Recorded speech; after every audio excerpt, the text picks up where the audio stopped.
515. Las razones del dolor salvífico de Jesús. Elogio de la obediencia y lección sobre la humildad. Pero poco puede estar Jesús con sus pensamientos. Juan y su primo Santiago, luego Pedro y Simón, lo alcanzan y atraen su atención hacia el panorama que desde lo alto del collado se ve. Y, quizás con intención de distraerlo, porque está visiblemente muy triste, evocan hechos acontecidos en esas zonas que se muestran a sus ojos. El viaje hacia Ascalón, la casa de los campesinos de la llanura de Sarón, donde Jesús devolvió la vista al anciano padre de Gamala y Jacob, el retiro de Jesús y Santiago en el Carmelo, Cesarea Marítima y la jovencita Aurea Gala, el encuentro con Cíntica, los gentiles de Jope, los ladrones de cerca de Modín, el milagro de las mieses en casa de José de Arimatea, la ancianita espigadora, sí, son cosas, todas ellas, que tienen la intención de alegrar, pero que contienen, para todos o para él solo, un hilo de llanto y un recuerdo dolor. Se dan cuenta de ello los propios apóstoles, y susurran. Verdaderamente en todas las cosas de la tierra uno encuentra un dolor. Es lugar de expiación, pero, justamente, Andrés, que se ha unido al grupo junto con Santiago de Zebedeo, observa. Es ley justa para nosotros, pecadores, pero para él ¿por qué tanto dolor? Surge una benévola discusión, y continúa también cuando, atraídos por las palabras de los primeros, que hablan en tono alto, se unen al grupo todos los otros. Menos Judas Iscariote, que está muy enfrascado con algunas personas modestas, a las cuales está enseñando, imitando al maestro en la voz, en el gesto, en el concepto. Pero es una imitación teatral, pomposa, a la cual le falta el calor del convencimiento. Y los que lo escuchan se lo dicen, incluso sin rodeos, lo cual pone nervioso a Judas, que les echa en cara el ser obtusos y el que no comprenden nada por eso. Y Judas declara que los deja porque no conviene arrojar las perlas de la sabiduría a los cerdos. Pero se detiene, porque esta gente modesta, mortificada, le ruega que sea indulgente, confesándose inferiores a él como un animal es inferior a un hombre. Jesús está distraído de lo que dicen en torno a él los 11, para escuchar lo que dice Judas. Y, ciertamente, no le alegra lo que oye, pero suspira y calla. Hasta que Bartolomé le hace participar directamente. Somete a su consideración los distintos puntos de vista acerca de la razón de por qué él, inocente sin pecado, debe sufrir. Bartolomé dice: yo sostengo que esto sucede porque el hombre odia al bueno. Hablo del hombre culpable, o sea, de la mayoría. Esta mayoría comprende que, comparada con quien está libre de pecado, resaltan aún más su culpabilidad y sus vicios, y por rabia se venga haciendo sufrir al bueno. Yo, sin embargo, sostengo que sufres por el contraste entre perfección y nuestra miseria. Aunque ninguno te despreciara en ningún modo, igualmente sufrirías, porque tu perfección debe ser una dolorosa repulsa de los pecados de los hombres, dice Judas Tadeo. Yo, por el contrario, sostengo que tú, no careciendo de humildad, sufres por el esfuerzo de deber dominar con tu parte sobrenatural los impulsos de tu humanidad contra tus enemigos, dice Mateo. Yo, que sin duda me equivoco porque soy un ignorante, digo que sufres porque tu amor es rechazado. No sufres por no poder castigar como tu lado humano puede desear, sino que sufres por no poder beneficiar como querrías, dice Andrés. Y yo sostengo que sufres porque debes padecer todo el dolor para redimir todo el dolor. No predominando en ti una u otra naturaleza, sino estando igualmente estas dos naturalezas tuyas en ti, fundidas, con un perfecto equilibrio, para formar la víctima perfecta, tan sobrenatural, que puede ser válida para aplacar la ofensa hecha a la divinidad. Tan humana, que puede representar a la humanidad y conducirla nuevamente a la pureza inmaculada del primer Adán, para anular el pasado y generar una nueva humanidad. Recrear una humanidad nueva, conforme al pensamiento de Dios, o sea, una humanidad en que esté realmente la imagen y la semejanza de Dios y el destino del hombre. La posesión, el poder aspirar a la posesión de Dios, en su reino, debes sufrir sobrenaturalmente, y sufres, por todo lo que ves hacer y por lo que te rodea, podría decir con perpetua ofensa a Dios, y debes sufrir humanamente, y sufres, para cercenar las tendencias de nuestra carne envenenada por Satanás. Con el sufrimiento completo de tus dos perfectas naturalezas, anularás completamente la ofensa a Dios, la culpa del hombre, dice el celote. Los demás guardan silencio. Jesús pregunta. ¿Y vosotros no decís nada? ¿Cuál es, según vosotros, la definición más apropiada? Unos dicen una, otros otra. Solo callan Santiago de Alfeo y Juan. ¿Y vosotros dos? ¿No aprobáis ninguna de ellas? Dice Jesús para moverlos a hablar. No. Sentimos en todas algo de verdad, o mucho de verdad. Pero sentimos también que falta la verdad más verdadera. ¿Y no sabéis encontrarla? Quizás yo y Juan la hemos encontrado. Pero nos parece casi una blasfemia el decirla, porque somos unos buenos israelitas y tememos tanto a Dios, que casi no podemos pronunciar su nombre. Y el pensar que, si el hombre del pueblo elegido, el hombre hijo de Dios, no puede pronunciar casi el nombre bendito y crea nombres sustitutivos para nombrar a su Dios, el que pueda Satanás osar perjudicar a Dios nos parece pensamiento blasfemo. Y, no obstante, sentimos que el dolor es siempre activo contra ti porque tú eres Dios y Satanás te odia. Te odia como ningún otro. Tú encuentras el odio, hermano mío, porque eres Dios, dice Santiago. Sí, encuentras el odio porque eres el amor. No es que los fariseos o los rabíes, o este o aquel, o por este o por aquel, se alcen para hacerte sufrir. Sino que es el odio el que inviste de sí a los hombres y los lanza contra ti, lívidos de odio, porque con tu amor arrancas demasiadas víctimas al odio, dice Juan. A las muchas definiciones les falta todavía una cosa. Buscad la razón más verdadera. La razón por la cual anima Jesús. Pero ninguno la encuentra. Piensan. Se rinden, diciendo. No la encontramos, es tan simple. Está siempre ante vosotros. Resuena en las palabras de nuestros libros, en las figuras de nuestras historias, ánimo, buscad. En todas vuestras definiciones hay algo de verdad, pero falta la primera razón. Buscadla no en nuestros días, sino en el pasado más lejano, antes de los profetas, antes de los patriarcas, antes de la creación del universo, los apóstoles están pensativos, pero no hallan la razón. Jesús sonríe. Luego dice. Pues, si recordarais mis palabras, encontraríais la razón. Pero podéis recordar todo todavía. Eso sí, un día recordaréis. Escuchad. Remontemos juntos el curso de los siglos, hasta más allá de los límites del tiempo. Vosotros sabéis quién fue el que dañó el espíritu del hombre. Satanás, la serpiente, el adversario, el enemigo, el odio. Llamadlo como queráis. ¿Pero por qué lo dañó? Por una gran envidia. La de ver al hombre destinado al cielo del que él había sido expulsado. Deseó para el hombre el mismo destierro que había recibido. ¿Por qué había sido expulsado? Por haberse rebelado contra Dios. Esto lo sabéis. ¿Pero en qué? En la obediencia. En el principio del dolor hay una desobediencia. Y entonces, ¿no es también necesariamente lógico que lo que restablezca el orden, que es siempre alegría, sea una obediencia perfecta? Obedecer es difícil, especialmente si se trata de una materia grave. Lo difícil produce dolor a aquel que lo lleva a cabo. Pensad, pues, si yo, al que el amor solicitó si quería devolver la alegría a los hijos de Dios, no tendré que sufrir infinitamente, para llevar a cabo la obediencia al pensamiento de Dios. Yo, pues, debo sufrir para vencer, para borrar no 1000 pecados, sino el propio pecado por excelencia que, en el espíritu angélico de Lucifero en el que animaba a Adán, fue y será siempre hasta el último hombre, pecado de desobediencia a Dios.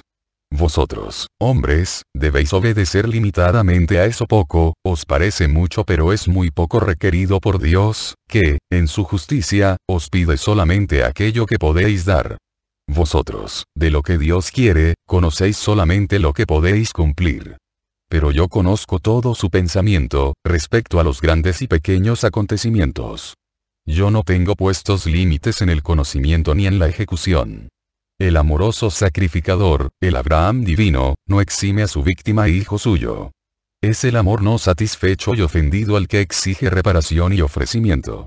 Y, aunque viviera millares de años, nada sería, si no consumara el hombre hasta la última fibra. De la misma forma que nada habría sido, si Abba Eterno no hubiera dicho yo sí al Padre mío, disponiéndome a obedecer como Dios Hijo y como hombre, en el momento que mi Padre considerara bueno. La obediencia es dolor y es gloria. La obediencia, como el espíritu, no muere nunca. En verdad os digo que los verdaderos obedientes serán dioses, aunque después de una lucha continua contra sí mismos, contra el mundo y contra Satanás. La obediencia es luz. Cuanto más se es obediente, más luminoso se es y más se ve. La obediencia es paciencia, y, cuanto más se es obediente, más se soportan las cosas y a las personas. La obediencia es humildad, y, cuanto más obediente se es, más humilde se es para con nuestro prójimo.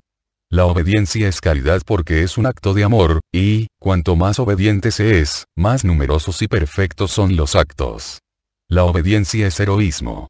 Y el héroe del espíritu es el santo, el ciudadano de los cielos, el hombre divinizado. Si la caridad es la virtud en que uno encuentra a Dios uno y trino, la obediencia es la virtud en que soy hallado yo, vuestro maestro. Haced que el mundo os reconozca como discípulos míos por una obediencia absoluta a todo lo santo. Llamada Judas. Tengo que decirle algo también a él. Judas acude. Jesús señala el panorama que se estrecha a medida que bajan, y dice: una pequeña parábola para vosotros, futuros maestros de espíritu. Cuanto más subáis por el camino de la perfección, que es arduo y penoso, más veréis.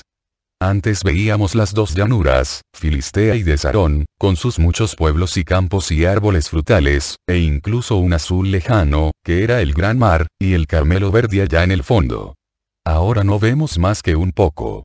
El horizonte se ha estrechado y se seguirá estrechando, hasta desaparecer en el fondo del valle.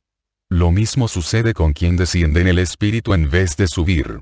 Su virtud y sabiduría se van haciendo cada vez más limitadas, y restringido su juicio hasta quedar anulado. En ese momento, un maestro de espíritu ha muerto en orden a su misión. Ya ni discierne ni guía. Es un cadáver y, de la misma manera que se ha corrompido, puede corromper. La bajada, a veces, es estimulante, casi siempre lo es, porque abajo hay satisfacciones de los apetitos. También nosotros bajamos al valle en busca de descanso y alimento. Pero, si ello es necesario para nuestro cuerpo, no es necesario satisfacer los apetitos de la carne y la desgana del espíritu, bajando a los valles de la sensualidad moral y espiritual. Solo en un valle se concede poner pie, en el de la humildad. Y es porque a este el mismo Dios desciende a raptar al espíritu humilde para elevarlo hasta él. Quien se humilla será enaltecido. Cualquier otro valle es letal, porque aleja del cielo. ¿Me has llamado para esto, maestro?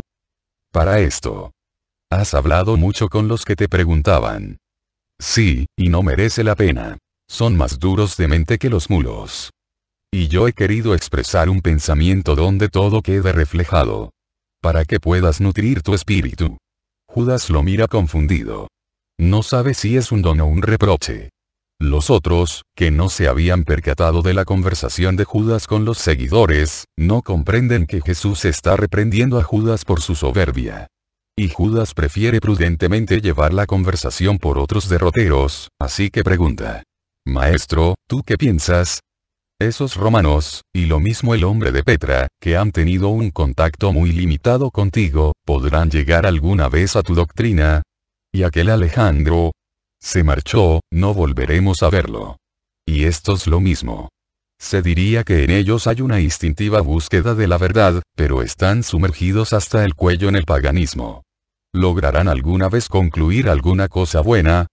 ¿Quieres decir encontrar la verdad? Sí, maestro. ¿Y por qué no iban a lograrlo? Porque son pecadores. Solo ellos son pecadores. Entre nosotros no hay pecadores. Muchos, lo admito. Pero precisamente lo que yo digo es que si nosotros, nutridos de sabiduría y verdad ya desde hace siglos, somos pecadores y no conseguimos hacernos justos y seguidores de la verdad que representas, ¿cómo podrán hacerlo ellos, si están saturados de impurezas? Todos los hombres, cualquiera que fuera el punto del que partieran, pueden llegar a alcanzar y poseer la verdad, o sea, a Dios cuando no hay soberbia de la mente ni depravación de la carne, sino sincera búsqueda de la verdad y de la luz, pureza de finalidad y anhelo de Dios, una criatura está ciertamente en el camino de Dios. Soberbia de la mente, y depravación de la carne, maestro, entonces, continúa tu pensamiento, que es bueno. Judas elude continuar, y dice: Entonces ellos no pueden alcanzar a Dios, porque son unos depravados. ¿No era eso lo que querías decir, Judas? ¿Por qué has amordazado tu pensamiento y tu conciencia? Oh, qué difícil es que el hombre suba a Dios. Y el obstáculo mayor está en sí mismo, que no quiere confesar y reflexionar sobre sí mismo y sus defectos. Verdaderamente también Satanás es calumniado muchas veces, cargándole a él toda causa de ruina espiritual. Y más calumniado aún es Dios, al cual se le cargan todos los hechos que suceden. Dios no viola la libertad del hombre. Satanás no puede prevalecer contra una voluntad asentada en el bien. En verdad os digo que 70 veces sobre 100 el hombre peca por su voluntad.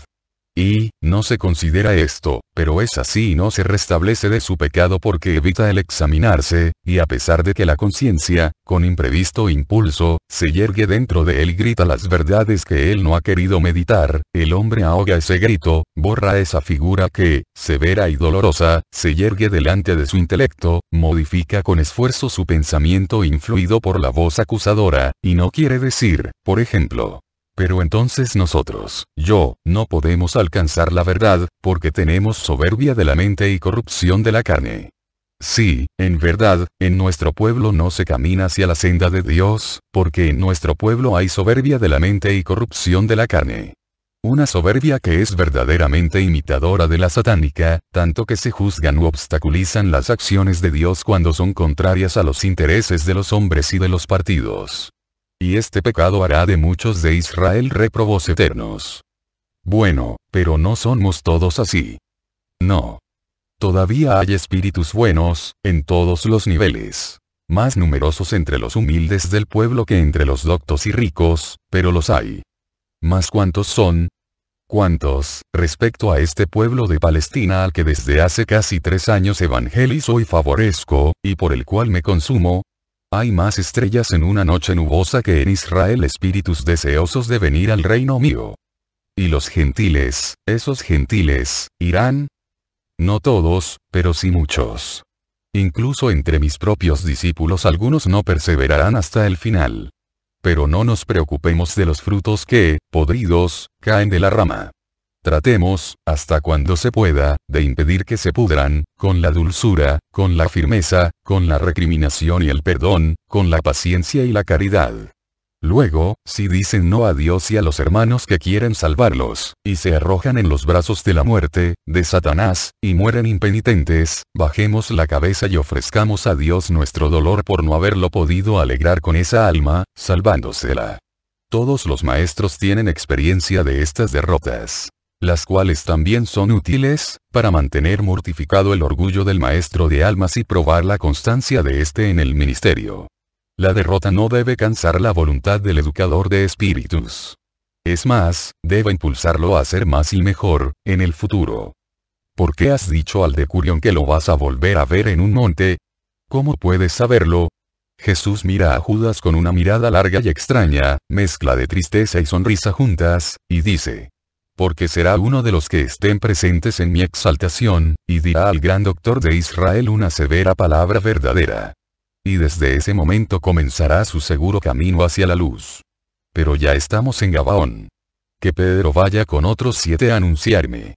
Voy a hablar enseguida, para despedir a los que me han seguido desde los pueblos cercanos. Los demás permanecerán conmigo hasta después del sábado. Tú, Judas, estate con Mateo, Simón y Bartolomé. No he reconocido en el decurión a ninguno de los soldados presentes en la crucifixión. Pero debo decir también que centrada en la observación atenta de mi Jesús, no me di mucha cuenta de ellos. Eran, para mí, un grupo de soldados encargados de hacer ese servicio. Nada más.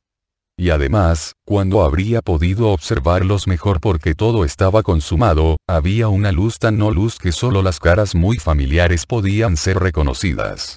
De todas formas, por las palabras de Jesús pienso que es ese soldado que dice a Gamaliel algunas palabras que no recuerdo y que no puedo verificar, porque estoy sola y no puedo pedir a nadie que me dé el cuaderno de la pasión.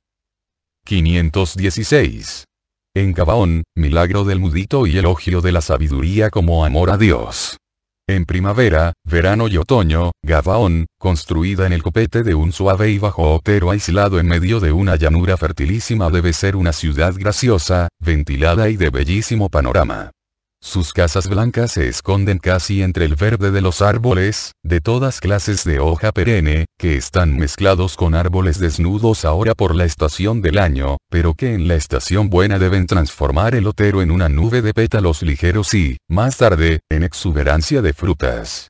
Ahora, con el tono gris del invierno muestra las laderas listeadas de desnudas vides y grises por los olivos, y con manchas de árboles frutales, desnudos, de oscuros troncos. A pesar de lo cual, es bonita y aparece ventilada, y la mirada descansa en la ladera del monte y en la arada llanura. Jesús se dirige hacia una cisterna grande o pozo, que me recuerda un poco el de la Samaritana, o también en Rogelí, más todavía los depósitos cercanos a Hebrón. Hay allí mucha gente, quienes se apresuran a tomar mucha agua para el sábado, que ya está cerca, quienes concluyen los últimos tratos, quienes, habiendo terminado ya sus ocupaciones, se entregan al descanso del sábado, entre estos, los 8 apóstoles, que anuncian al Maestro y ya han tenido éxito. Porque veo que traen a enfermos y se congregan mendigos y otras personas vienen de sus casas. Cuando Jesús llega a donde está el pilón, se forma un murmullo que se transforma en un grito unánime. Hosana. Hosana. Está entre nosotros el Hijo de David.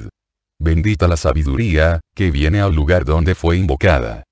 Benditos vosotros, que la sabéis acoger. Paz. Paz y bendición. Y enseguida se dirige hacia los enfermos y los tullidos, por desgracias o enfermedades, hacia los indefectibles ciegos o que están en camino de serlo, y los cura. Hermoso es el milagro de un mudito. La madre se lo presenta llorando. Jesús lo cura con un beso en la boca.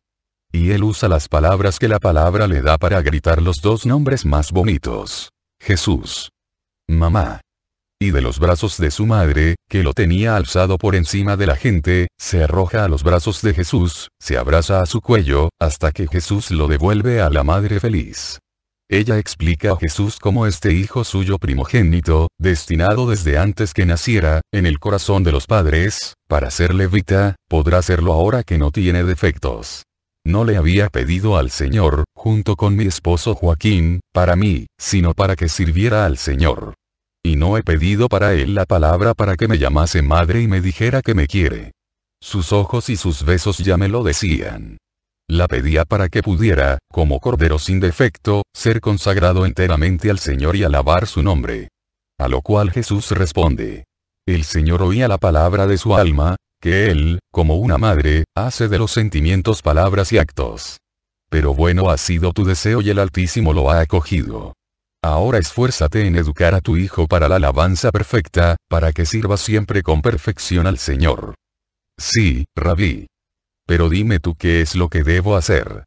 Haz que ame al Señor Dios con todo su ser, y espontáneamente florecerá en su corazón la alabanza perfecta, y perfecto será en su servicio a su Dios. Bien has hablado, Rabí. La sabiduría está en tus labios. Te ruego que nos hables a todos, dice un gabaonita de aspecto señorial que se ha abierto paso hasta Jesús y lo ha invitado a la sinagoga. Sin duda es el arquisinagogo. Jesús se dirige hacia ella, seguido de todos, y dado que es imposible hacer que entren todos los de la ciudad, más los que ya estaban con él, acepta el consejo del jefe de la sinagoga de hablar desde la terraza de su casa, contigua a la sinagoga. Una casa ancha y baja, fajada por 2 lados por el verde tenaz de una espaldera de jazmines. Y la voz de Jesús, potente y armoniosa, se expande en el aire apacible de la tarde que declina, y se propaga por la plaza y por las 3 calles que en ella desembocan, mientras un pequeño mar de cabezas está con la cara alzada escuchando. La mujer de vuestra ciudad que ha deseado la palabra para su hijo, no por un deseo de oír de los labios de su hijo dulces palabras, sino para que fuera hábil para servir a Dios, me recuerda otras palabras, ya lejanas, brotadas de los labios de un gran hombre en esta misma ciudad. A estas, como a las de la mujer de esta ciudad, Dios ha sentido, porque en ambos ha visto una petición de justicia, una justicia que debería estar en todas las oraciones para que encontraran acogida de parte de Dios y gracia. que es necesario durante la vida para obtener luego el premio eterno, la verdadera vida sin fin en una bienaventuranza sin fin. Es necesario amar al Señor con todo el propio ser, y al prójimo como a uno mismo. Y esta es la cosa más necesaria para tener a Dios por amigo y obtener de Él gracias y bendiciones. Cuando Salomón, 2 Crónicas 1, 3, 12. 1 Reyes 3, 4, 15, hecho rey después de la muerte de David, asumió de hecho el reino, subió a esta ciudad y ofreció un gran sacrificio de víctimas. Y en esa noche se le apareció el Altísimo y le dijo: pídeme lo que desees de mí. Gran benignidad por parte de Dios. Gran prueba por parte del hombre. Porque a todo don le corresponde una gran responsabilidad por parte de quien lo recibe, responsabilidad que es tanto mayor cuanto mayor es el don. Y esta es una prueba del grado de formación alcanzado por el Espíritu. Si un espíritu favorecido por Dios, en lugar de perfeccionarse, desciende hacia la materialidad, ha fallado la prueba y muestra con esto su no formación, o su parcial formación. Hay dos cosas que son índice del valor espiritual del hombre: su modo de comportarse en la alegría y el modo de comportarse en el dolor. Solo el que está formado en la justicia sabe ser humilde en la gloria, fiel en la alegría, agradecido, constante aún después de haber obtenido algo, aun cuando no desee ya nada más. Y solo el que es realmente santo sabe ser paciente y seguir siendo amante de su Dios cuando las penas se ensañan con él. Maestro, ¿puedo preguntarte una cosa? Dice uno de Gabaón. Habla. Todo lo que dices es verdad. Y, si he comprendido bien, quieres decir que Salomón superó la prueba felizmente. Pero luego pecó. Ahora dime, ¿por qué Dios lo favoreció tanto si luego iba a pecar? 1 Reyes 11, 1, 13, sin duda, el Señor conocía el futuro pecado del rey. Y entonces, ¿por qué le dijo: pídeme lo que quieras? ¿Fue un bien o un mal? Siempre un bien, porque Dios no cumple acciones malas. Pero has dicho que a todo don corresponde una responsabilidad. Ahora bien, habiendo Salomón pedido y obtenido la sabiduría, tenía la responsabilidad de ser sabio y no lo fue, quieres decir. Es verdad. Y te digo que ciertamente esta falta suya respecto a la sabiduría fue castigada, y con justicia. Pero el acto de Dios de concederle la sabiduría que había pedido fue bueno. Y bueno fue el acto de Salomón de pedir la sabiduría y no otras cosas materiales. Y, puesto que Dios es Padre y es justicia, en el momento del error buena parte de error lo perdonó, teniendo presente que el pecador en el pasado había amado la sabiduría más que a ninguna otra cosa o criatura. Un acto habrá disminuido el otro acto. Una buena acción hecha antes del pecado permanece, y vale para el perdón, pero cuando el pecador después del pecado se arrepiente.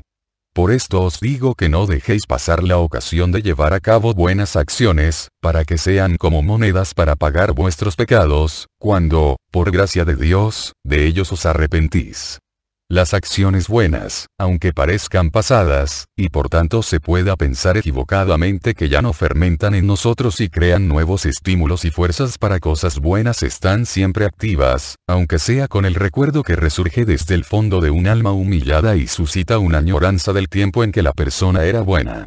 Y la añoranza es, a menudo, un primer paso por el camino del regreso a la justicia. Yo he dicho que incluso un vaso de agua dado con amor a un sediento no queda sin premio. Un sorbo de agua no es nada en cuanto al valor material, pero la caridad lo hace grande. Y no queda sin premio. A veces el premio puede ser volver al bien que se forma con el recuerdo de esa acción, de las palabras del hermano sediento, de los sentimientos del corazón de aquella ocasión, de ese corazón que daba de beber en nombre de Dios y por amor. Y entonces Dios, por sucesión de recuerdos, vuelve, como un sol que renace después de la noche oscura, para resplandecer en el horizonte de un pobre corazón que lo perdió y que, hechizado por su inefable presencia, se humilla y grita: Padre, he pecado. Perdona. Te amo de nuevo. El amor a Dios es sabiduría. Es la sabiduría de las sabidurías, porque el que ama conoce todo y posee todo. Aquí, mientras cae la tarde y el viento vespertino hace tiritar a los cuerpos arropados y agita las antorchas que habéis encendido, no os repito lo que ya sabéis. Los puntos del libro sapiencial donde está escrito cómo Salomón obtuvo la sabiduría, y la oración, sabiduría 9, que hizo para obtenerla. Pero, para memoria mía, para ir por sendero seguro, para tener luz de guía, os exhorto a meditar con vuestro arquisinagogo esas páginas. El libro de la sabiduría debería ser un código de vida espiritual. Como una mano materna debería guiaros, e introduciros en él al perfecto conocimiento de las virtudes y de mi doctrina. Porque la sabiduría me prepara los caminos y hace de los hombres de corta vida e incapaces de entender los juicios y las leyes, siervos e hijos de siervas de Dios, los dioses del paraíso de Dios. Buscad, sobre todo, sabiduría para honrar al Señor y oír que Él, el día eterno, os dice. Porque has estimado sobre todo esto y no riqueza, bienes, gloria, larga vida, ni triunfo sobre los enemigos, te sea concedida la sabiduría, o sea, Dios mismo, porque el espíritu de sabiduría es espíritu de Dios. Buscad, sobre todo, la sabiduría santa, y yo os digo que todas las demás cosas os serán dadas, y en un modo en que ninguno de los grandes del mundo puede procurárselas. Amad a Dios. Preocupaos solo de amarlo. Amad al prójimo vuestro para honrar a Dios. Consagraos al servicio de Dios, a su triunfo en los corazones. Convertid a quien no es amigo de Dios, convertidlo al Señor. Sed santos. Acumulad las obras santas para defensa vuestra contra las posibles debilidades del ser creado. Sed fieles al Señor. No critiquéis ni a los vivos ni a los muertos. Pero esforzaos en imitar a los buenos, y, no para alegría vuestra terrena, sino para alegría de Dios, pedid al Señor gracias y os serán dadas. Vamos. Mañana oraremos juntos y Dios estará con nosotros. Y Jesús los bendice y los despide. 517. Hacia Nob. Judas Iscariote, tras un momento polémico, reconoce su error. El viento húmedo y frío peina los árboles del otero y empuja en el cielo cúmulos de nubes cenicientas. Arrebujados en sus gruesos mantos, Jesús y los 12 y Esteban bajan de Gabaón al camino que conduce hacia la llanura. Hablan entre sí mientras Jesús, absorto en uno de sus silencios, está lejos de lo que le rodea. Y ahí está, hasta que, llegados a un cruce a media ladera, es más, casi al pie del otero, dice: tomamos esta dirección y vamos a Nob. ¿Cómo? ¿No vuelves a Jerusalén? Pregunta Judas Iscariote. No vi Jerusalén es casi una sola cosa para quien está habituado a caminar mucho. Pero prefiero estar en Nob. ¿Lo lamentas? Oh. Maestro. Por mí, acá o allá, más bien lo que lamento es que en un lugar tan propicio para ti hayas figurado tan poco. Hablaste más en Bet-Jorón, que ciertamente no se mostraba amiga tuya. Deberías hacer lo contrario. Vamos, eso me parece. Tratar de atraer cada vez más a ti las ciudades que sientes propicias, hacer de ellas, contraarmas para las ciudades dominadas por enemigos tuyos. ¿Sabes qué valor, tener de tu parte las ciudades cercanas a Jerusalén? Al fin y al cabo, Jerusalén no es todo. También pueden contar los otros lugares y hacer pesar su voluntad sobre el sentir de Jerusalén. Los reyes generalmente son proclamados en ciudades fidelísimas. Consumada la proclamación, las otras se resignan, cuando no se rebelan, y entonces hay luchas fratricidas. No creo que el Mesías quiera empezar su reinado con una guerra interna, dice Felipe. Yo quisiera una sola cosa: que hubiera comenzado en vosotros con visión precisa. Pero vosotros no veis todavía con precisión, y cuando vais a comprender, sintiendo que quizás es una reprensión lo que está para venir, Judas Iscariote pregunta otra vez: ¿y por qué aquí, en Gabaón, has hablado tan poco? He preferido escuchar y descansar. ¿No comprendéis que yo también necesito descanso? Hubiéramos podido quedarnos y darles esta satisfacción. Si estás tan cansado, ¿por qué te has puesto de nuevo en camino? Pregunta afligido Bartolomé. No son mis miembros los que están cansados. No necesito quedarme para darles reposo. Es mi corazón el que está cansado y necesita descanso. Y yo descanso donde encuentro amor. ¿Creéis, acaso, que sea insensible a tanto odio? ¿Que los rechazos no me causen dolor? ¿Que las conjuras contra mí me dejen insensible? ¿Que las traiciones de quien se finge amigo, y es un espía de mis enemigos, puesto a mi lado para? Jamás suceda eso, Señor. Y no debes siquiera sospecharlo. Hablando así, nos ofendes. Protesta Judas Iscariote, con una apasionada irritación, que es superior a la de todos los demás. En efecto, todos protestan diciendo: Maestro, nos afliges con estas palabras. ¿Dudas de nosotros? Y Santiago de Zebedeo, impulsivo, exclama: Me despido de ti, maestro, y vuelvo a Cafarnaúm. Con el corazón roto. Pero me marcho. Y si no es suficiente Cafarnaúm, me iré con los pescadores de Tiro y Sidón, iré a Sintiún, iré no sé a dónde. Pero lejos, que sea imposible que puedas pensar que te traiciono. Dame tu bendición como viático. Jesús lo abraza, diciendo: Paz, apóstol mío. Son muchos los que se dicen amigos míos, no sois solo vosotros. Te afligen, os afligen mis palabras. Pero ¿en qué corazones deberé derramar la congoja y buscar consuelo, sino en los de mis amados apóstoles y discípulos de confianza? Busco en vosotros una parte de la unión que he dejado para unir a los hombres. La unión con el Padre mío en el cielo. Y una gota del amor que he dejado por amor a los hombres. El amor de mi madre. Las busco como apoyo mío. Oh, la ola amarga rebasa mi corazón, el peso inhumano oprime al Hijo del Hombre. La pasión mía, la hora mía, se hace cada vez más plena, ayudadme a soportarla y a cumplirla, porque es muy dolorosa. Los apóstoles se miran conmovidos por el dolor profundo que vibra en las palabras del Maestro, y no saben hacer otra cosa sino pegarse a él, acariciarlo, besarlo, y son simultáneos los besos de Judas a la derecha y de Juan a la izquierda, en el rostro de Jesús, que baja los párpados celando los ojos mientras Judas Iscariote y Juan lo besan, reanudan la marcha, y Jesús puede terminar su pensamiento interrumpido. En medio de tanta congoja mi corazón busca lugares donde haya amor y descanso. Donde, en vez de hablar a secas piedras o a engañosas serpientes o a distraídas mariposas, puede escuchar las palabras de otros corazones y consolarse porque las siente sinceras, amorosas, justas. Gabaón es uno de estos lugares. No había ido nunca. Pero he encontrado allí un campo arado y sembrado por magníficos obreros de Dios. Ese arquisinagogo. Ha venido hacia la luz, pero era ya espíritu luminoso. Lo que puede hacer un buen siervo de Dios. Gabaón, ciertamente, no está exenta de los manejos de los que me odian. Allí también intentarán acusaciones malignas y corrupciones. Pero tiene un arquisinagogo que es un justo, y los venenos del mal pierden su sustancia tóxica en esa ciudad. ¿Creéis, acaso, que me resulte agradable el tener siempre que corregir, censurar, e incluso reprender? Mucho más dulce me resulta poder decir: tú has comprendido la sabiduría. Sigue por tu camino y sé santo como he dicho al arquisinagogo de Gabaón. ¿Vamos a volver, entonces? Cuando el Padre hace que encuentre un lugar de paz, lo saboreo y bendigo al Padre mío. Pero no he venido para esto.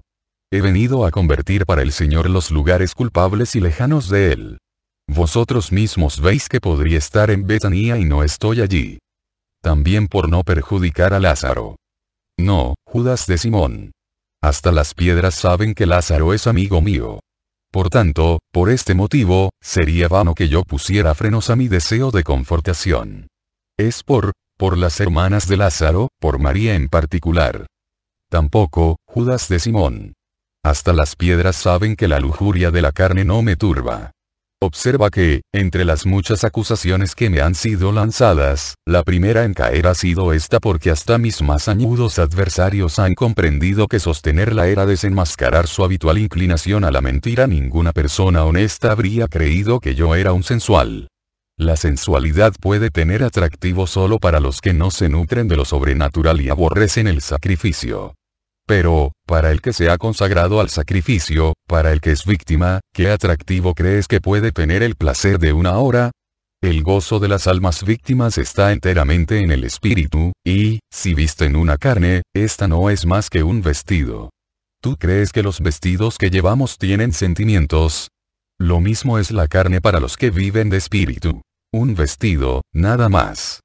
El hombre espiritual es el verdadero superhombre, porque no es esclavo de los apetitos, mientras que el hombre material es un no valor, según la dignidad verdadera del hombre porque tiene en común con el animal demasiados apetitos, y es incluso inferior a él, superándolo, haciendo del instinto vinculado al animal un vicio degradante. Judas, perplejo, se muerde los labios. Luego dice: sí. Y además no podrías perjudicar a Lázaro. Dentro de poco la muerte lo pondrá al margen de todo peligro de venganzas, y entonces ¿por qué vas a Betania más a menudo? Porque no he venido para gozar, sino para convertir. Ya te lo he dicho. Pero, ¿te es motivo de gozo el tener contigo a tus hermanos? Sí. Pero también es verdad que no tengo parcialidad hacia ellos. Cuando tenemos que dividirnos para buscar sitio en las casas, no se quedan conmigo generalmente, sino que sois vosotros los que os quedáis. Y esto es para demostraros que, para los ojos y la mente de quien se ha consagrado a la redención, la carne y la sangre no tienen valor, sino que solamente tiene valor la formación de los corazones y su redención. Ahora vamos a ir a Novi de nuevo, nos distribuiremos para dormir. Y, una vez más, yo te tendré conmigo, y tendré también a Mateo, a Felipe y a Bartolomé. ¿Es, acaso, que somos los menos formados? Yo, especialmente, quien siempre retienes a tu lado. Tú lo has dicho, Judas de Simón. Gracias, maestro. Ya me había dado cuenta, dice con ira mal reprimida Judas Iscariote. Y, si te has dado cuenta, ¿por qué no te esfuerzas en formarte? ¿Crees, acaso, que por no causarte una mortificación yo pudiera mentir?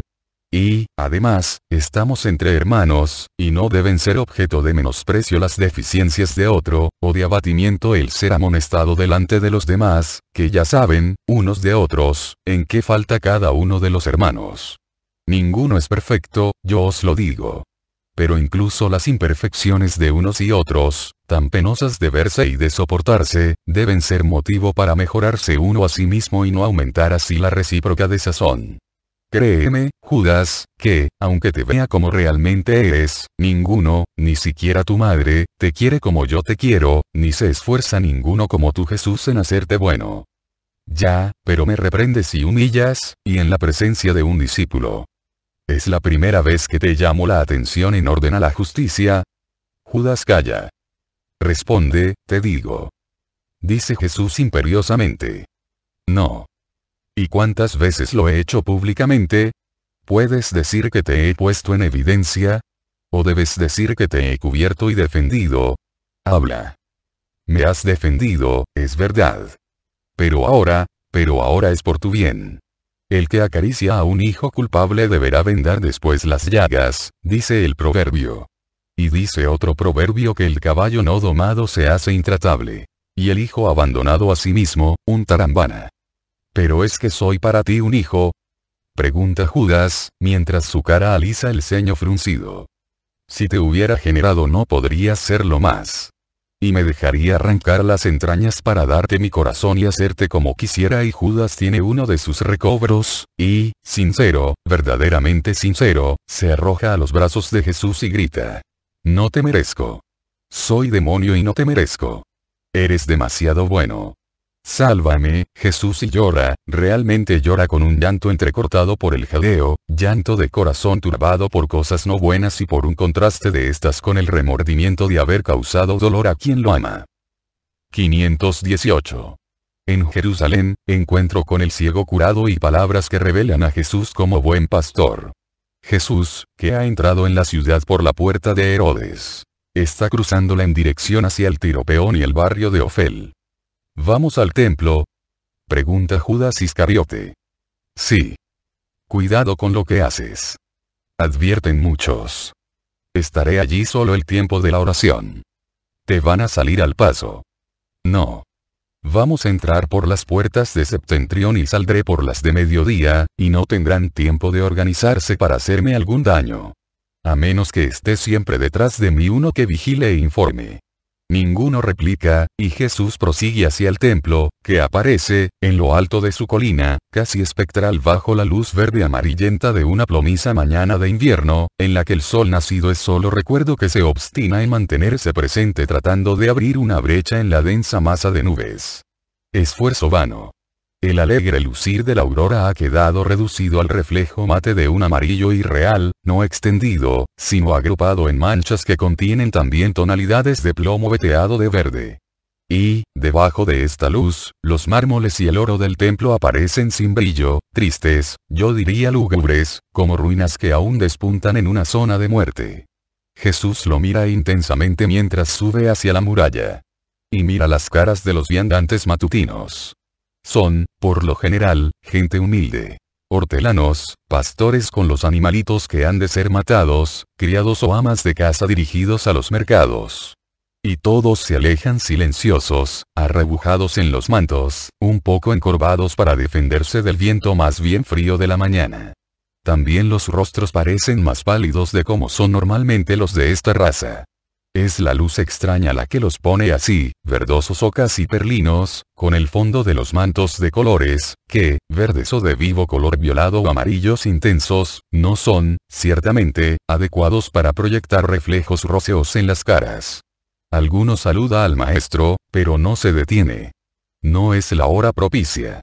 Todavía no hay mendigos lanzando sus quejumbrosos gritos en los cruces y debajo de las amplias bóvedas que, cada poco, cubren las calles. La hora y el periodo del año contribuyen a la libertad, para Jesús de caminar sin obstáculos. Ya están en las murallas. Entran. Van al atrio de los israelitas. Oran mientras un sonido de trompetas, diría que son de plata por timbre, anuncia algo que es, sin duda, importante, y se esparce por la colina. Y, mientras un perfume de incienso se esparce suavemente, sobrepujando todos los otros olores menos agradables que puedan percibirse en la cima del Moría, o sea, el perpetuo, diría, natural olor a carne de animales degollados y consumidos por el fuego. El olor a harina quemada. El olor a aceite ardiendo. Olores estos que se detienen siempre ahí arriba, más o menos fuertes, pero que siempre están presentes, por los continuos holocaustos. Se marchan siguiendo otra dirección, y empiezan a ser notados por los primeros que vienen al templo, por gente que pertenece al templo, por los cambistas y vendedores, que están montando sus mesas o recintos. Pero son demasiado pocos. Y la sorpresa es tal, que no saben reaccionar. Entre sí intercambian palabras de estupor. Ha vuelto. No ha ido a Galilea, como decían. Pero ¿dónde estaba escondido, si no se le ha encontrado en ninguna parte? Quiere realmente desafiarlos, qué necio. Qué santo. Etcétera, según la disposición de cada uno. Jesús está ya fuera del templo y baja hacia la calle que lleva a Ofel. En esto, se encuentra al ciego de nacimiento, curado hace poco, el cual, cargado de cestas llenas de manzanas olorosas, camina alegre, bromeando con otros jóvenes igualmente cargados, que van en sentido opuesto al suyo. Quizás al joven le pasaría inadvertido el encuentro, dado que desconoce el rostro de Jesús y el de los apóstoles. Pero Jesús no desconoce la cara del que fue curado milagrosamente. Y lo llama. Sidonio, llamado Bartolomé, se vuelve y mira interrogativamente al hombre alto y majestuoso, a pesar de ir vestido humildemente, que lo llama por el nombre dirigiéndose hacia una callejuela. Ven aquí, ordena Jesús. El joven se acerca sin dejar su carga. Mira a Jesús. Cree que desea comprar manzanas. Dice. Mi jefe las ha vendido ya. Pero tiene más todavía, si quieres. Son bonitas y buenas. Traídas ayer de los pomares de Sarón. Y, si compras muchas, tienes un importante descuento, porque, Jesús sonríe mientras alza la derecha para poner freno a la locuacidad del joven. Y dice. No te he llamado para comprar las manzanas, sino para alegrarme contigo y bendecir contigo al Altísimo, que te ha concedido su favor. ¿Oh, sí? Yo lo hago continuamente, por la luz que veo y por el trabajo que puedo realizar, ayudando a mi padre y a mi madre, por fin. He encontrado un buen jefe. No es hebreo, pero es bueno. Los hebreos no me querían porque saben que he sido expulsado de la sinagoga, dice el joven, y pone las cestas en el suelo. ¿Te han expulsado? ¿Por qué? ¿Qué has hecho? Yo nada. Te lo aseguro. El Señor es el que lo ha hecho. En sábado, el Señor hizo que me encontrara con ese hombre que se dice que es el Mesías, y él me curó, como ves. Por eso me han expulsado. Entonces el que te curó no te ha hecho en todo un buen servicio, prueba Jesús. No digas eso, hombre. Esto que dices es una blasfemia. Ante todo, me ha mostrado que Dios me ama, luego me ha dado la vista. Tú no sabes lo que es ver, porque has visto siempre. Pero uno que no había visto nunca. Oh. Con la vista se tienen juntamente todas las cosas. Yo te digo que cuando vi, allá en Siloé, reí y lloré, pero de alegría. Lloré como no había llorado en el tiempo de la desventura. Porque entendí entonces cuán grande era ella y cuán bueno era el Altísimo. Y, además, puedo ganarme la vida, y con trabajo decoroso. Y, además, esto es lo que, más que todo, espero que me conceda el milagro recibido. Además, espero poder encontrar al hombre al que llaman Mesías y a su discípulo que me. ¿Y qué harías entonces? Quisiera bendecirlo. A él y a su discípulo. Y quisiera decirle al Maestro, que tiene que venir realmente de Dios, que me tome a su servicio. ¿Cómo? Por causa suya estás anatematizado, con fatiga encuentras trabajo, puedes ser incluso más castigado, y quieres servirle. ¿No sabes que están perseguidos todos aquellos que siguen al que te curó? Ya lo sé. Pero él es el Hijo de Dios. Eso se dice entre nosotros. A pesar de que aquellos de arriba, y señala al templo, no quieran que diga. Y no merece la pena dejarlo todo para servirle a él. ¿Crees, entonces, en el Hijo de Dios y en su presencia en Palestina? Lo creo. Pero quisiera conocerlo, para creer en él no solo en la mente, sino con todo mi ser. Si sabes quién es y dónde se encuentra, dímelo, para ir donde él, verlo, creer completamente en él y servirle. Ya lo has visto, y no tienes necesidad de ir donde él. El que ves y te habla en este momento es el Hijo de Dios. Y, no podría afirmarlo con plena seguridad. Me ha parecido que al decir estas palabras Jesús ha tenido casi una brevísima transfiguración, adquiriendo un aspecto bellísimo y, diría, esplendoroso.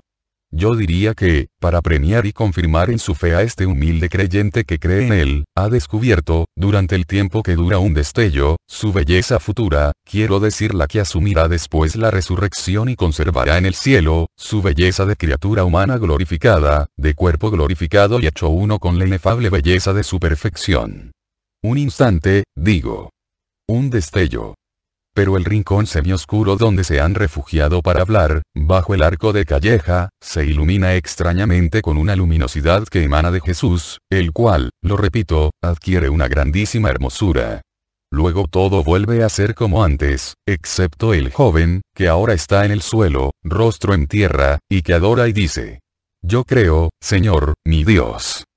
Levántate. He venido al mundo para traer la luz y el conocimiento de Dios y para probar a los hombres y juzgarlos. Este tiempo mío es tiempo de opción, de elección y de selección.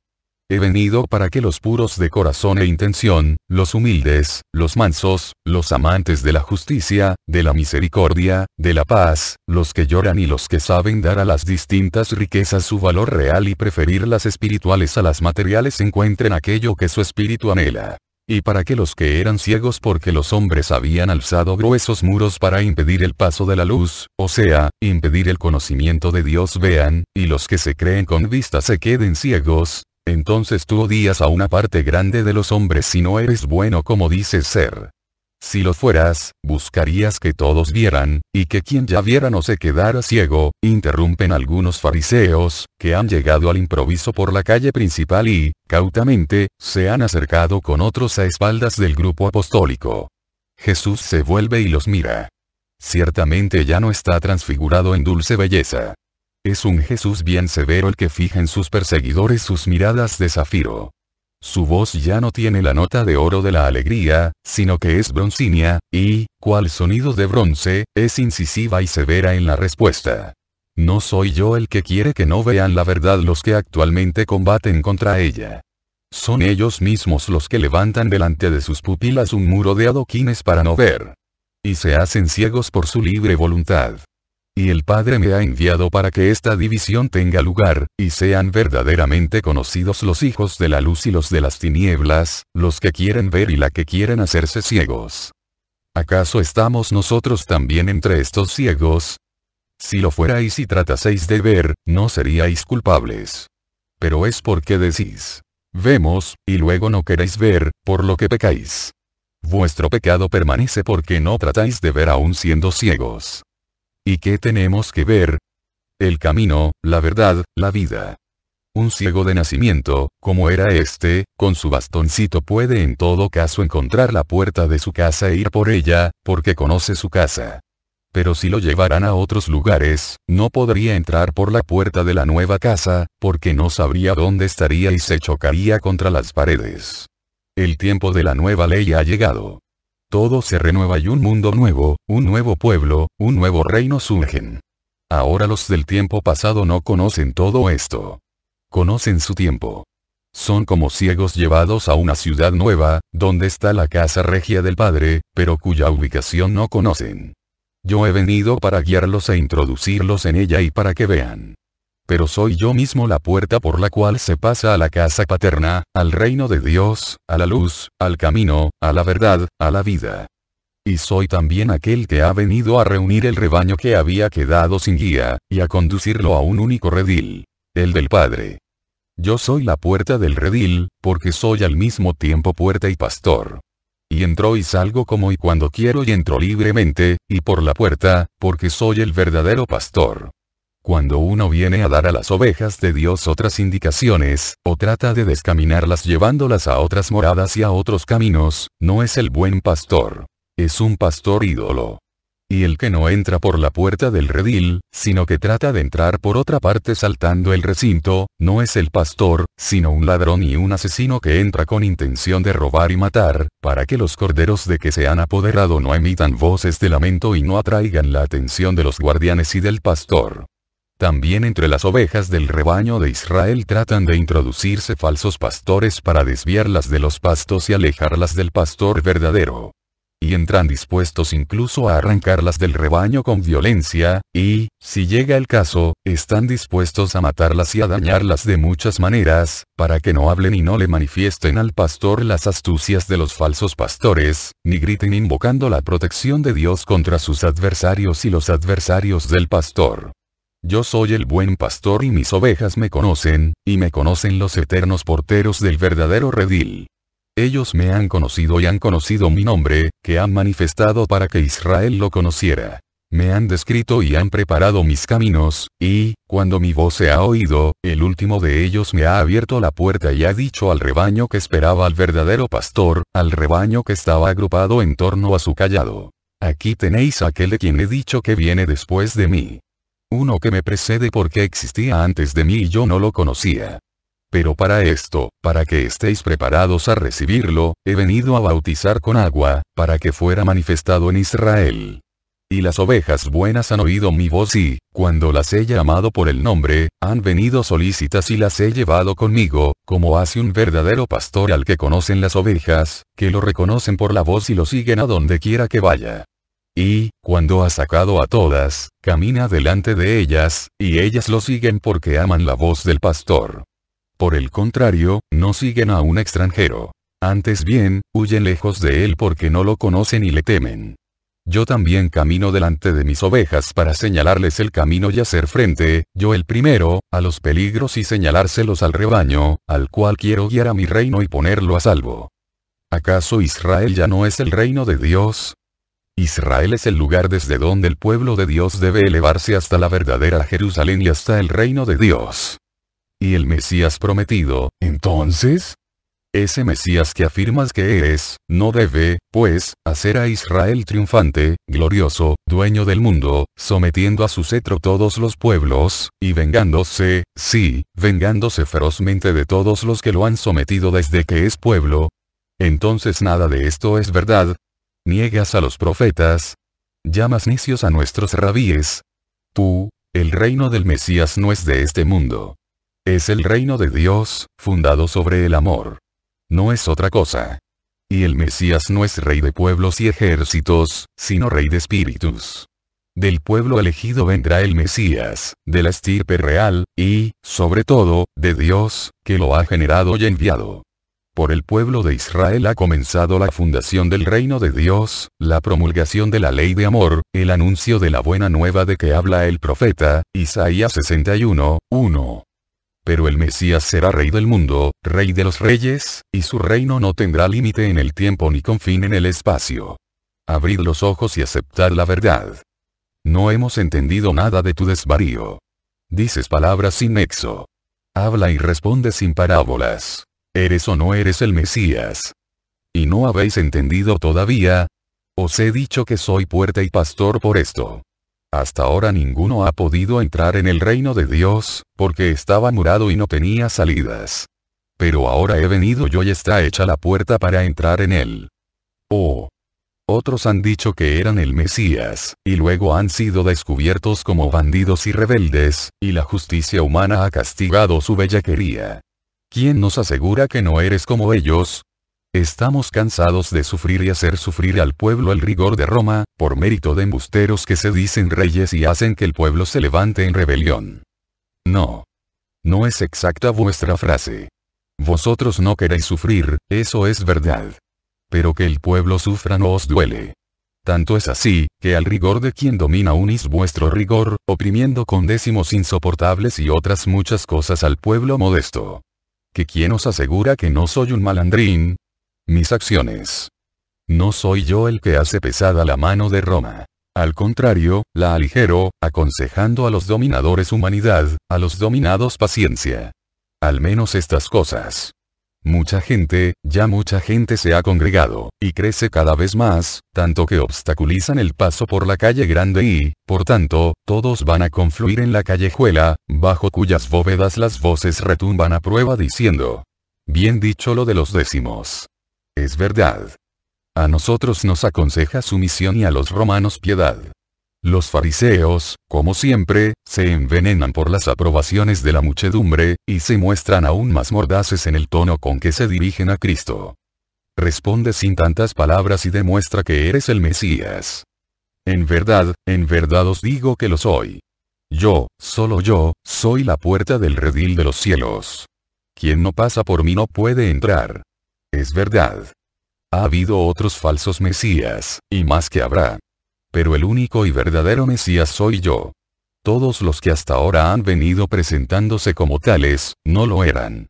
Eran solo ladrones y salteadores. Y no solo aquellos que se hacían llamar, de parte de unos pocos de su misma forma de ser, Mesías, sino también otros que, sin darse ese nombre, exigen una adoración que ni siquiera al verdadero Mesías se le da. Quien tenga oídos para oír que oiga. De todas formas, observad. Ni a los falsos mesías ni a los falsos pastores y maestros las ovejas los han escuchado, porque su espíritu sentía la falsedad de su voz, que quería parecer dulce y, sin embargo, era cruel. Solo los cabros los han seguido para ser sus compañeros en sus fechorías. Cabros salvajes, indómitos, que no quieren entrar en el redil de Dios, bajo el cetro del verdadero rey y pastor. Porque esto, ahora, se da en Israel. Que aquel que es el rey de los reyes viene a ser el pastor del rebaño, mientras que, en el pasado, aquel que era pastor de rebaños vino a ser rey, y el uno y el otro vienen de la misma raíz, de la raíz Isaí, como está escrito en las promesas y profecías. Los falsos pastores no han pronunciado palabras sinceras ni sus acciones han sido consoladoras. Han dispersado y torturado al rebaño, o lo han abandonado a los lobos, o lo han matado para sacar provecho vendiéndolo y así asegurarse la vida, o le han quitado los pastos para hacer de ellos moradas de placer y bosquecillos para los ídolos. ¿Sabéis cuáles son los lobos?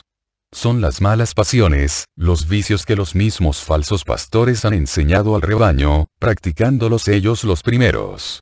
¿Y sabéis cuáles son los bosquecillos de los ídolos? Son los propios egoísmos, ante los cuales demasiados queman inciensos. Las otras dos cosas no necesitan ser explicadas, porque son hasta demasiado claras estas palabras mías. Pero que los falsos pastores actúen así es lógico. No son sino ladrones que vienen para robar, matar y destruir, para llevar fuera del redil a pastos traicioneros, o conducir a falsos apriscos, que en realidad son mataderos. Pero los que pasan por mí están en seguro y podrán salir para ir a mis pastos, o volver para venir a mis descansos, y hacerse robustos y pingües de sustancias santas y sanas. Porque he venido para esto. Para que mi pueblo, mis ovejas, hasta ahora flacas y afligidas, tengan la vida, y vida abundante, y de paz y alegría. Y tanto quiero esto, que he venido a dar mi vida porque mis ovejas tengan la vida plena y abundante de los hijos de Dios. Yo soy el pastor bueno. Y un pastor, cuando es bueno, da la vida por defender a su rebaño de los lobos y de los salteadores. Por el contrario, el mercenario, que no ama las ovejas sino al dinero que gana por llevarlas a pastar, se preocupa solo de salvarse a sí mismo y salvar la pequeña suma que lleva en el pecho, y, cuando ve venir al lobo o al salteador, huye, aunque luego vuelva para tomar alguna oveja que el lobo haya dejado medio muerta, o que haya sido desperdigada por el salteador, y matar a la primera para comérsela, o vender la segunda como suya, aumentando así su suma, para decir luego al amo, con falsas lágrimas, que ni siquiera una de las ovejas se ha salvado. ¿Qué le importa al mercenario si el lobo adentella y desperdiga a las ovejas, y el salteador hace saqueo de ovejas para llevarlas al carnicero? ¿Acaso veló por ellas mientras crecían? ¿Acaso trabajó esforzadamente para ponerlas robustas? Pero el que es amo y sabe cuánto cuesta una oveja, cuántas horas de trabajo, cuántos desvelos, cuántos sacrificios, las quiere y les presta cuidado, a ellas que son su bien. Pero yo soy más que un amo. Yo soy el salvador de mi rebaño y sé cuánto me cuesta la salvación de una sola alma. Por tanto, estoy dispuesto a todo con tal de salvar a un alma. Esa alma me ha sido confiada por el Padre mío. Todas las almas me han sido confiadas, con el mandato de que salve un grandísimo número de ellas. Cuantas más logre arrancar a la muerte del espíritu, más gloria recibirá mi Padre. Por tanto, lucho para liberarlas de todos sus enemigos, o sea, de su yo, del mundo, de la carne, del demonio, y de mis adversarios, que me las disputan para producirme dolor. Yo hago esto porque conozco el pensamiento del Padre mío. Y él, Padre mío, me ha enviado a hacer esto porque conoce mi amor por él y por las almas. También las ovejas de mi rebaño me conocen a mí y conocen mi amor, y sienten que estoy dispuesto a dar mi vida para darles la alegría. Tengo otras ovejas. Pero no son de este redil. Por tanto, no me conocen en lo que yo soy, y muchas ignoran mi existencia e ignoran quién soy yo. Ovejas que a muchos de nosotros parecen peor que cabras salvajes y son consideradas indignas de conocer la verdad y de poseer la vida y el reino. Y, sin embargo, no es así. El Padre desea también estas. Por tanto, tengo que acercarme también a estas, darme a conocer, hacer conocer la buena nueva, guiarlas a mis pastos, reunirlas. Y estas también escucharán mi voz porque acabarán amándola. De manera que habrá un solo redil y un solo pastor, y el reino de Dios quedará reunido en la tierra, ya preparado para ser transportado y acogido en los cielos, bajo mi cetro, mi signo y mi verdadero nombre. Mi verdadero nombre. Solo yo lo conozco. Mas cuando el número de los elegidos esté completo y, entre himnos de alborozo, se sienten a la gran cena de bodas del esposo con la esposa, entonces mi nombre será conocido por mis elegidos que por fidelidad a él se hayan santificado, aunque haya sido sin conocer toda la extensión y profundidad de lo que era estar signado por mi nombre y ser premiados por su amor a él, ni cuál era el premio, esto es lo que quiero dar a mis ovejas fieles. Lo que constituye mi propia alegría, Jesús recorre, con una mirada brillante de llanto extático, los rostros dirigidos hacia él, y una sonrisa le tiembla en los labios, una sonrisa tan espiritualizada en su rostro espiritualizado, que se siente estremecer la muchedumbre, que intuye el rapto de Cristo a una visión beatífica, y su deseo de amor de verla cumplida. Vuelve a su estado normal. Cierra un instante los ojos, celando así el misterio que ve su mente y que los ojos podrían dejar transparentar demasiado y prosigue. Por esto me ama el Padre, oh pueblo mío, oh rebaño mío. Porque por ti, por tu bien eterno, doy la vida. Luego la tomaré de nuevo. Pero primero la daré para que tengas la vida y a tu Salvador como vida de ti mismo. Y la daré de forma que tú te nutras de ella, transformándome de pastor en pasto y fuente que darán alimento y bebida, no durante 40 años como para los hebreos del desierto, sino durante todo el tiempo de exilio por los desiertos de la tierra. Nadie, en realidad, me quita la vida. Ni los que amándome con todo su ser merecen que la inmole por ellos, ni los que me la quitan por un odio desorbitado y un miedo estúpido.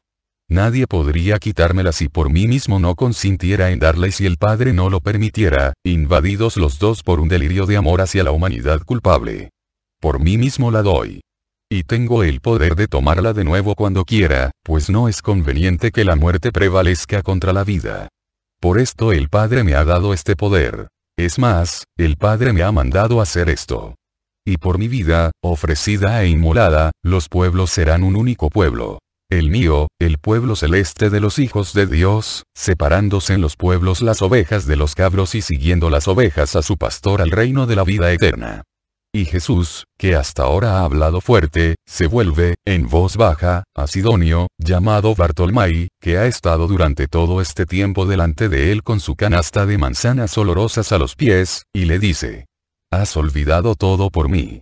Ahora, ciertamente, te castigarán y perderás el trabajo. ¿Lo ves? Yo te traigo siempre dolor. Por mí has perdido la sinagoga y ahora vas a perder al patrón, ¿y qué me importa todo eso si te tengo a ti? Solo tú tienes valor para mí. Dejo todo por seguirte. Basta que me lo concedas. Deja solo que lleve esta fruta a quien la ha comprado y luego estoy contigo. Vamos juntos. Después iremos a casa de tu padre. Porque tienes un padre y debes honrarlo pidiéndole su bendición». «Sí, Señor.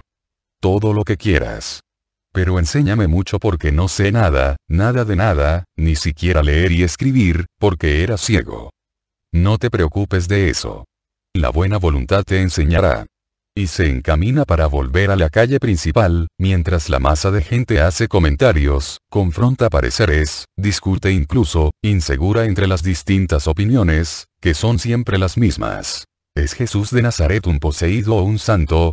La gente, en desacuerdo, discute mientras Jesús se aleja.